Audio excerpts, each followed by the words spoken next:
પાટણ નગરપાલિકાની જન્મ મરણ અને લગ્ન નોંધણી શાખામાં તારીખ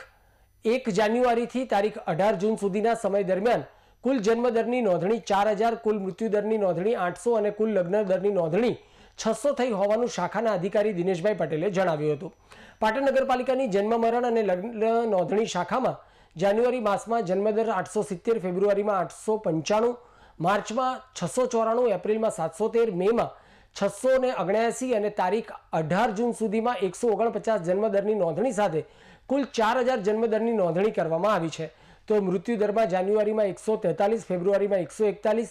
માર્ચમાં 136, એપ્રિલમાં 133, મેમાં 165, જૂન મહિનામાં અત્યાર સુધીમાં 82 મૃત્યુદરની નોંધણી સાથે કુલ 800 મૃત્યુદરની નોંધણી કરવામાં આવી છે. જ્યારે લગ્નની નોંધણીમાં જાન્યુઆરીમાં 122, ફેબ્રુઆરીમાં 112, માર્ચમાં 131, એપ્રિલમાં 105, મેમાં 98 અને તારીખ 18 જૂન સુધીમાં 32 મળી કુલ 600 લગ્નની નોંધણી કરવામાં આવી હોવાના આંકડાકીય માહિતી શાખાના અધિકારી દ્વારા આપવામાં આવી છે.